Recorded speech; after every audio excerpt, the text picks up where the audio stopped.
Nos acordamos de esa sensación de vértigo en 2020, de cómo, casi de un día para otro, nuestras vidas se volcaron por completo al mundo online. El trabajo, el cole de los niños, la consulta del médico incluso, no sé, el café con los amigos, todo pasó a ser a través de una pantalla. Fue, vamos, un experimento social masivo, global y totalmente improvisado. La tecnología digital dejó de ser una herramienta más para convertirse en, literalmente, la infraestructura que sostenía la sociedad. Hoy vamos a analizar en profundidad qué pasó realmente. La base de nuestra charla es una revisión rápida académica que hizo algo titánico. Sintetizó los hallazgos de 281 artículos científicos sobre el uso de la tecnología durante la pandemia.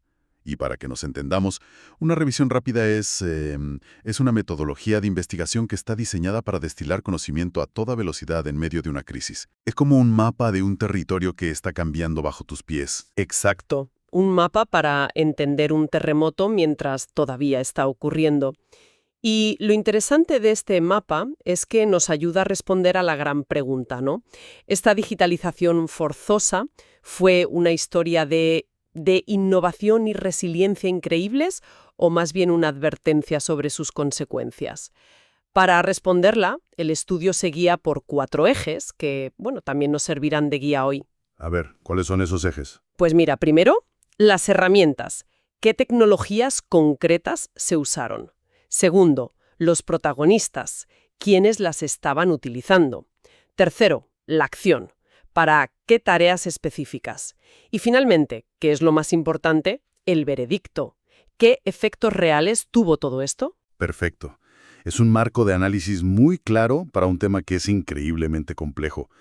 Pues si te parece, empecemos por el principio, por las herramientas. El estudio habla de 28 tipos distintos, así que supongo que hay de todo. Hay de todo y con algunas sorpresas mayúsculas. Podemos agruparlas como hace el propio estudio. Hardware, software y una combinación de ambos. Y si empezamos por el hardware, el protagonista absoluto en sanidad no fue un respirador ni un fármaco nuevo. Fue el tomógrafo computarizado, el TAC. Espera un momento. El TAC, una tecnología que lleva décadas con nosotros. ¿Por qué fue tan importante? Pues por una razón asombrosa que destapó un estudio clave.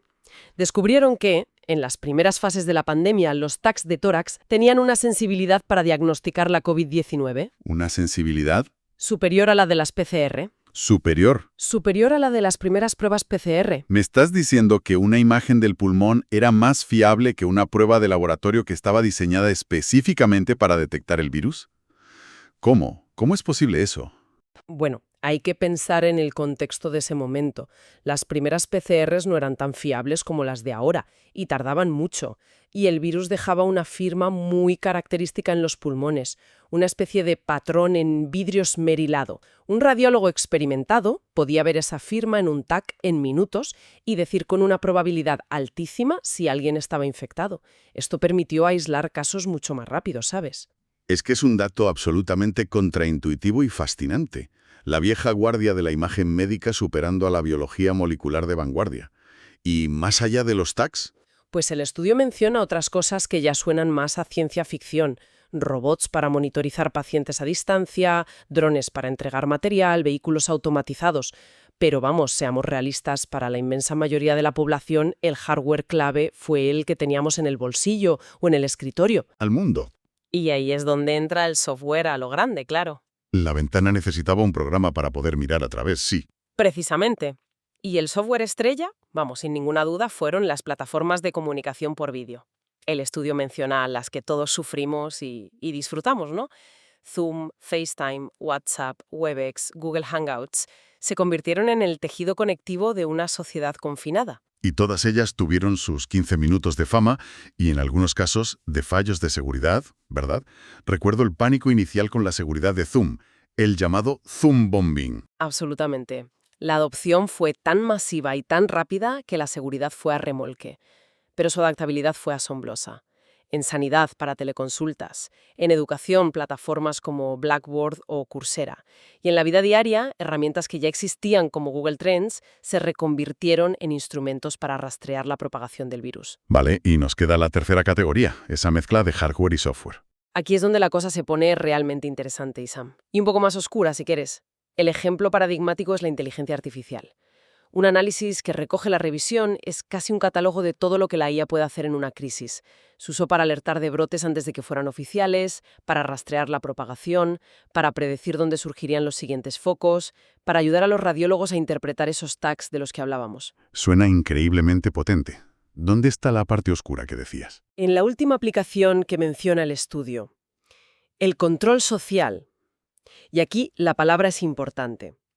No hablamos solo de rastreo de contactos con sentido, sino de sistemas que monitorizaban movimientos, cuarentenas, comportamientos. Esto nos da una idea de la dualidad de estas herramientas. Pueden ser salvavidas y a la vez abrir la puerta a una vigilancia sin precedentes. Entendido. Tenemos un arsenal tecnológico impresionante, con sus luces y sus sombras. Pero la tecnología no funciona sola. Y esto nos lleva directamente al segundo punto. ¿Quiénes eran los protagonistas? ¿Quién estaba al otro lado de la pantalla? El estudio los clasifica de una forma muy útil, en proveedores y receptores de servicios. El grupo más estudiado, con diferencia, fue el sanitario. Los proveedores eran, pues, todo el espectro de profesionales, médicos, personal de enfermería, psicólogos. Y los receptores, claro, los pacientes. Aquí la tecnología no fue un lujo, fue una necesidad vital. Claro, porque la fuente destaca un dilema terrible al que se enfrentaba la gente, sobre todo los más vulnerables. Exacto.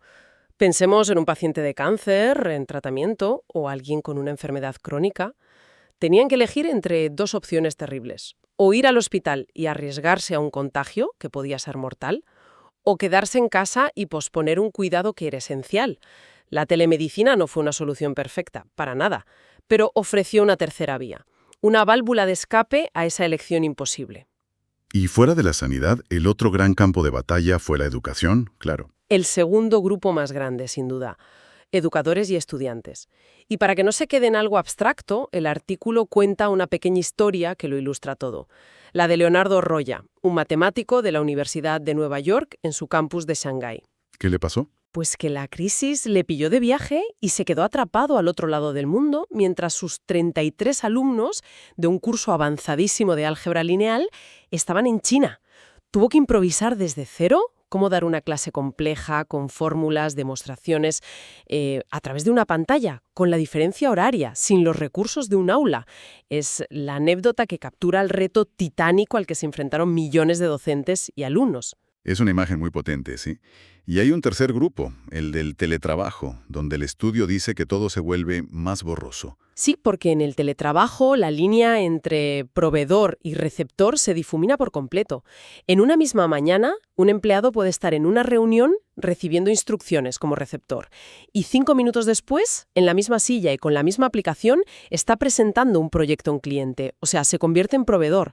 Somos ambos roles a la vez, constantemente. Lo que creo que describe perfectamente la esquizofrenia de muchos días de teletrabajo. Vale, entonces ya tenemos las herramientas y a los protagonistas. Esto nos lleva a la pregunta lógica. ¿Qué estaban haciendo exactamente con todo esto? Más allá de la llamada por Zoom, ¿cuáles fueron las tareas concretas que marcaron la diferencia? En sanidad, las 3 grandes actividades fueron las teleconsultas, la monitorización de pacientes crónicos a distancia y el cribado. Y volviendo al ejemplo del TAC, esa es la actividad de diagnóstico en su máxima expresión. El estudio de ICE y su equipo demostró que las imágenes de los TAC tenían una correlación del 97% con los resultados positivos de las PCR. No era una suposición, era una herramienta de diagnóstico de primerísima línea. Un 97% es una cifra espectacular. ¿Y en educación? La actividad principal parece obvia, dar clase online. Pero los resultados no lo fueron tanto, ¿verdad? Para nada. Y aquí la fuente aporta un dato que es un jarro de agua fría. Cita una encuesta masiva a casi 40.000 estudiantes en China, y el resultado es demoledor. Solo alrededor del 50% consideraba que los objetivos pedagógicos de sus cursos se habían alcanzado por completo. O sea, que fue como lanzar una moneda al aire. Para la mitad de los estudiantes, la enseñanza online simplemente no funcionó como debía. Esto es brutal. ¿Falló la tecnología o falló la pedagogía al usarla? Esa es la pregunta del millón, y el estudio sugiere que fue más lo segundo. No se trata solo de poner una cámara en un aula, ¿sabes? Requiere un rediseño completo de cómo se enseña y cómo se evalúa. Y no hubo tiempo, se hizo una transición de emergencia, un salvemos los muebles, pero el dato demuestra que el éxito educativo fue, como poco, irregular. Es un punto crítico. Y en la vida cotidiana, fuera del trabajo o la sanidad, ¿cuáles fueron las actividades clave? Pues el rastreo de la pandemia y el análisis de datos, y aquí volvemos a la tensión entre la utilidad y la privacidad. La herramienta más visible fue el famoso panel interactivo de la Universidad Johns Hopkins. Se convirtió en la fuente de referencia mundial, el lugar al que todos íbamos a ver los datos en tiempo real. Fue un ejercicio de transparencia y de difusión de información sin precedentes. Sí, lo recuerdo perfectamente. Era casi adictivo. Lo fue. Pero lo interesante es cómo esto conecta con lo que hablábamos antes de la inteligencia artificial. Herramientas como el panel de Johns Hopkins eran la cara visible, pero por detrás, en muchos lugares, se estaban usando esas mismas tecnologías para fines mucho más opacos, como los que mencionamos de control social. El mismo dato podía usarse para informar al público o para vigilarlo. La misma tecnología, dos caras de la misma moneda. Fascinante y aterrador a la vez. Bien, hemos cubierto las herramientas, los usuarios y las tareas. Llegamos al momento de la verdad, la cuarta pregunta. ¿Cuál fue el resultado final? ¿Funcionó? ¿Qué efectos tuvo toda esta movilización tecnológica? Bueno, el efecto más importante y evidente es que permitió que el mundo no se parara por completo. Posibilitó un grado de continuidad económica, social, educativa, que habría sido impensable en cualquier pandemia anterior. Y al facilitar la vida a distancia, fue una herramienta fundamental para reducir la transmisión del virus. El estudio pone el ejemplo de Taiwán. ¿Qué hicieron ellos de diferente? Aplicaron la tecnología de forma muy proactiva desde el minuto 1. Análisis de Big Data, monitorización digital de cuarentenas. La propia fuente compara esta respuesta con la que tuvo el mismo país en 2003 durante el brote de SARS, que fue mucho menos tecnológica. Las diferencias en la contención del virus fueron abismales. La tecnología, bien usada, salvó vidas. Esos son los efectos positivos claros. Pero la realidad nunca es tan sencilla.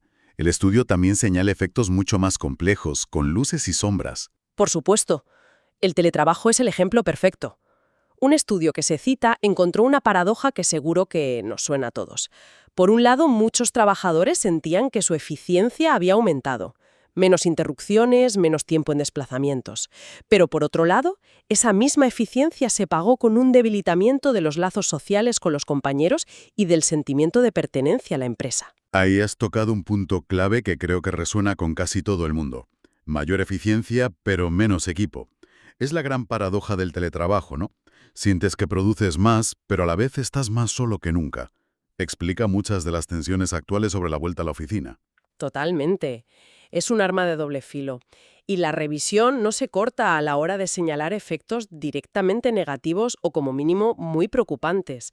Se dispararon las alarmas sobre ciberseguridad, con ataques a hospitales, a empresas, y como ya hemos comentado, se pusieron a prueba los límites de la privacidad de los datos. Y hay un último dato que a mí me dejó pensando.